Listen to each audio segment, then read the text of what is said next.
to Creepy True Stories, where reality takes a spine-tingling twist.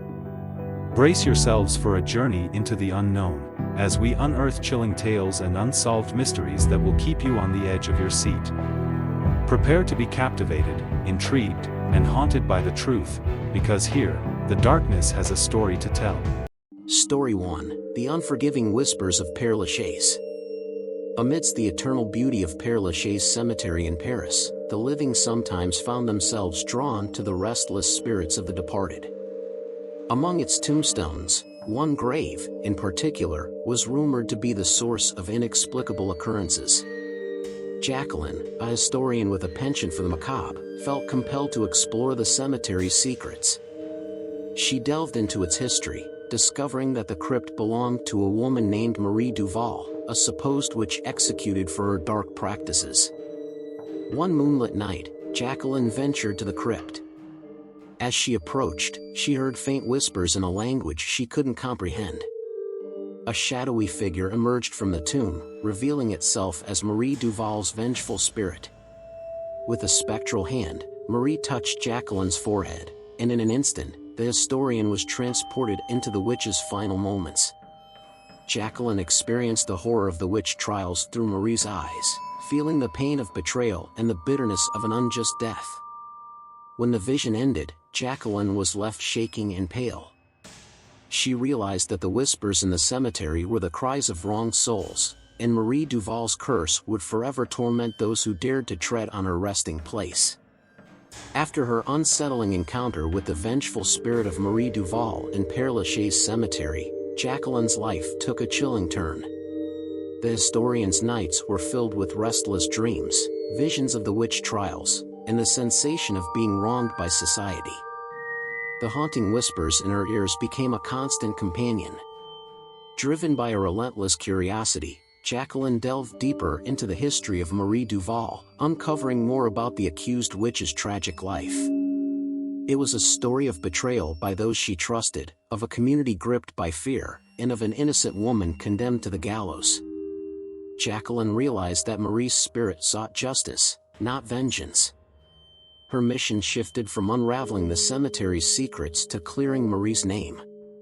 Armed with historical documents and newfound knowledge, Jacqueline worked tirelessly to prove that Marie was unjustly accused and executed. Her research led her to a hidden cache of trial records. In a dusty, forgotten archive, Jacqueline found the long-buried truth. The documents revealed a conspiracy against Marie, a plot by those who coveted her land and feared her knowledge of herbal medicine. With the evidence in hand, Jacqueline presented her findings to the world.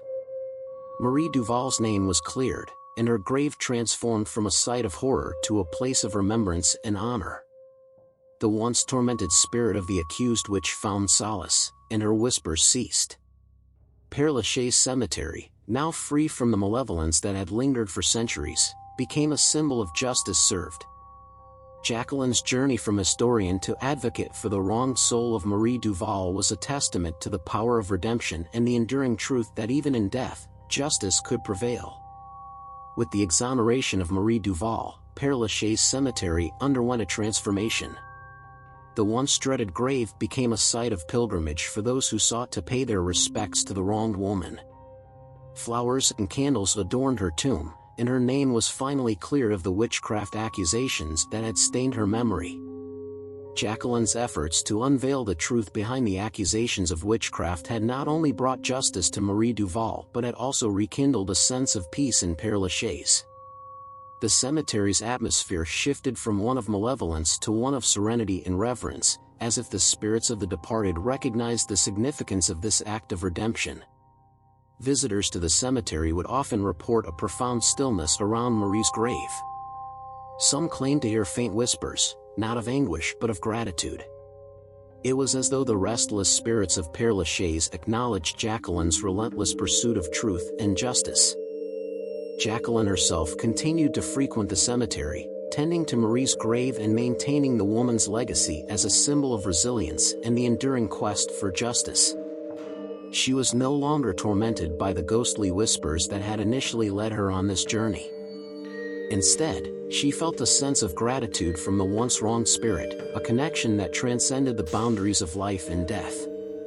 Père Lachaise Cemetery, now freed from the shadow of Marie Duval's unjust condemnation, served as a poignant reminder that even in the darkest corners of history, there could be redemption and a path to heal the wounds of the past.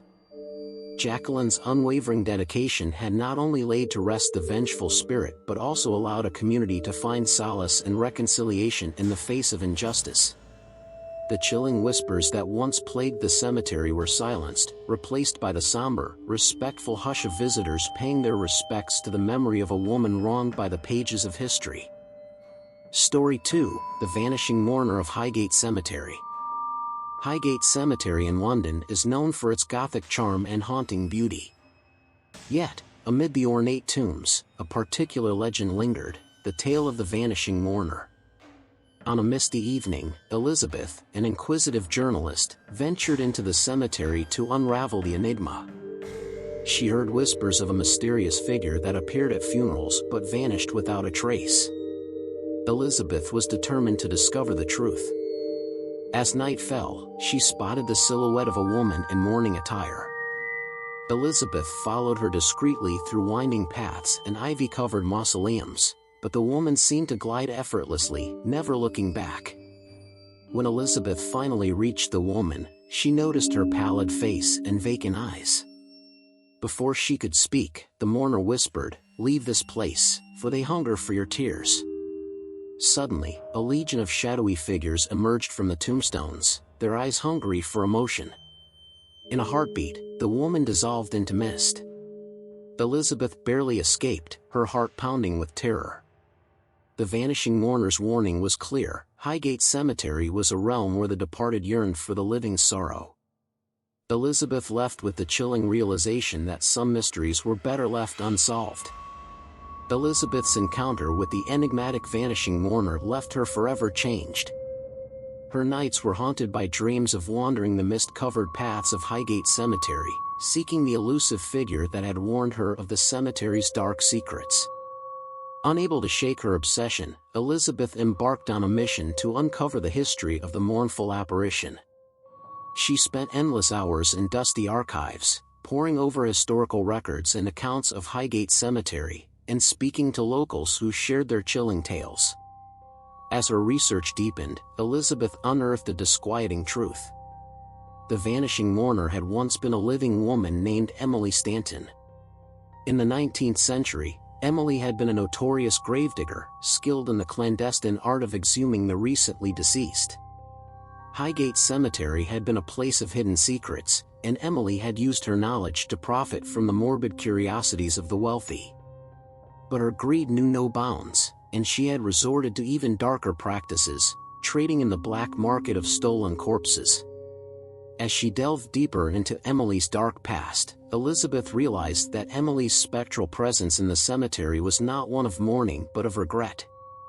Emily's spirit had been trapped in a never-ending cycle of seeking redemption for her gruesome deeds. Driven by the need for closure, Elizabeth conducted a séance at Highgate Cemetery, seeking to communicate with Emily's troubled soul. As the séance reached its climax, a shroud of mist enveloped the group, and Emily's presence materialized once more. In a voice filled with anguish, Emily confessed her sins and sought forgiveness for her heinous acts. With a spectral hand, she beckoned to Elizabeth, and in that instant, they were transported into the depths of her grim past. Through Emily's eyes, she witnessed the horrors of grave robbing and the vile trade in stolen corpses that had once plagued Highgate Cemetery. The chilling truth of Emily's past was laid bare, and Elizabeth understood that the vanishing mourner had become a tormented spirit, forever seeking a path to redemption. As the séance concluded, Elizabeth returned to the present, and the mist slowly dissipated. She realized that Emily's warning had been one of a desperate plea, not only for her own redemption but for the living to acknowledge the horrors of the past. Highgate Cemetery, now free from its grim secrets, has become a place of somber reflection and an eternal reminder of the sins of history. Elizabeth's quest to uncover the truth and provide closure for Emily Stanton had silenced the spectral cries of the vanishing mourner and allowed her to finally find peace in the embrace of time. Story 3: The Phantom Orchestra of St. Louis Cemetery. New Orleans' St. Louis Cemetery was known for its above-ground tombs and intricate ironwork. Yet it held a peculiar secret, a spectral orchestra that played music from beyond the grave. Harold, a skeptical musician, scoffed at the tales of ghostly melodies. To disprove the legends, he visited the cemetery at night, violin in hand. As he began to play, a haunting echo filled the air, the ethereal notes joining his own. The orchestra materialized before him, its members donned in tattered, 19th-century attire. The conductor, a wraith of regal bearing, directed them with bony fingers. The phantom musicians played on, the music enchanting and eerie. Harold's skepticism turned to awe as he realized he was part of a supernatural symphony. As the final note lingered, the conductor approached Harold. "You've earned a place in our orchestra," he whispered, and Harold's vision dimmed. In the mortal world, people marveled at the beautiful music. In the spectral realm, Harold now played eternally for the living. The Phantom Orchestra of St. Louis Cemetery had claimed another soul, its haunting melodies resonating through the ages. In the spectral realm of St. Louis Cemetery, Harold's transition from a skeptical musician to a permanent member of the Phantom Orchestra was an otherworldly experience. He found himself playing alongside ghostly musicians, their instruments ethereal, but the melodies hauntingly real. As time passed, Harold grew accustomed to his unique existence, feeling a strange camaraderie with his spectral companions. They played their supernatural symphony each night, the music a captivating blend of the mortal and the supernatural. The living who wandered near the cemetery would often hear the exquisite tunes, unaware of their supernatural origins.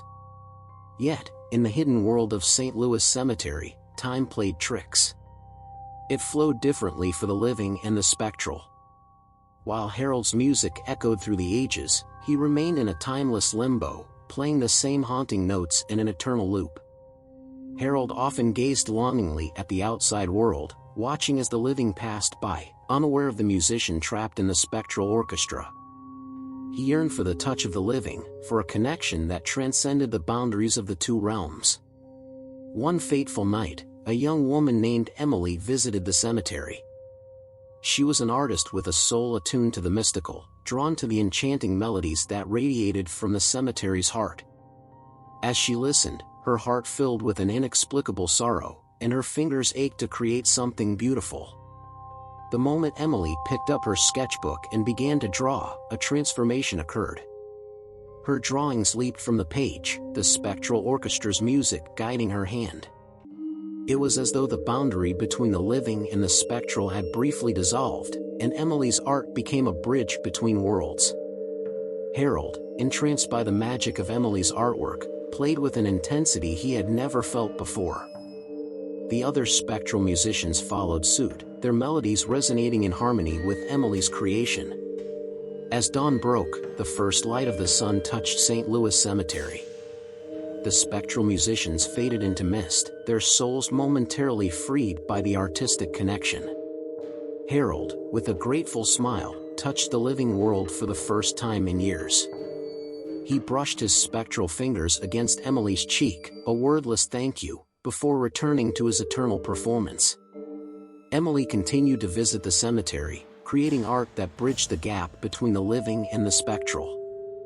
Her drawings brought solace to the trapped musicians, and her connection with Harold transcended the boundaries of life and death. St. Louis Cemetery remained a place where the living and the spectral coexisted through art and music. The haunting melodies of the Phantom Orchestra were no longer a curse but a testament to the power of creativity and connection, proving that even in the most otherworldly of circumstances, the human spirit could find solace and communion with the past. With each visit to St. Louis Cemetery, Emily's connection with Harold, the spectral musician, deepened. As the artist and the musician bridged the gap between the living and the spectral through their unique collaboration, the cemetery itself seemed to respond to their communion. word of Emily's remarkable artwork spread throughout the city, drawing the attention of art enthusiasts and scholars alike. Her drawings, guided by the haunting melodies of the Phantom Orchestra, became renowned for their ethereal beauty and their ability to capture the very essence of the spectral realm. One day, as Emily continued her work in the cemetery, a renowned art historian named Professor Arthur Llewellyn visited St. Louis Cemetery. Drawn by the whispers of the Phantom Orchestra, he marveled at Emily's artistry and the otherworldly melodies that accompanied her work. The professor recognized the unique connection between the living and the spectral, and he saw an opportunity to bring their collaboration into the broader world of art and academia. He approached Emily with a proposal, a joint exhibition that would showcase her spectral-inspired artwork alongside her original sketches. Emily was initially hesitant, fearing that their connection would be exploited and her private communion with the spectral musicians exposed to the world. However, Harold, the musician, sensed the potential for their art to bring joy to the living, and he silently urged Emily to accept the offer. The exhibition, titled Harmony Beyond the Veil, became a resounding success. Art lovers from far and wide marveled at the exquisite drawings that seemed to capture the very essence of the spectral realm. The melodies of the Phantom Orchestra, carefully orchestrated by Emily, accompanied each piece, creating an immersive, otherworldly experience for the visitors. As the final note of the exhibition's symphony faded into the night, something extraordinary occurred. The spectral musicians of St. Louis Cemetery, inspired by the shared artistry of Emily and Harold, experienced a transformation. Their ethereal forms began to glow with a radiant light, and they gradually ascended into a new existence, leaving the spectral realm behind. St. Louis Cemetery, once a place of haunting melancholy, was now imbued with a sense of transcendence and beauty. The living and the spectral had come together to create something greater than themselves, and in doing so, they had found a path to release the spectral musicians from their eternal performance. Emily and Harold, now free to experience the world together, continued to create art that bridged the gap between the living and the spectral. Their love and collaboration became a beacon of hope, proving that even in the most otherworldly of circumstances, the human spirit in the spectral realm could find solace, communion, and ultimately, a harmonious transcendence beyond the veil.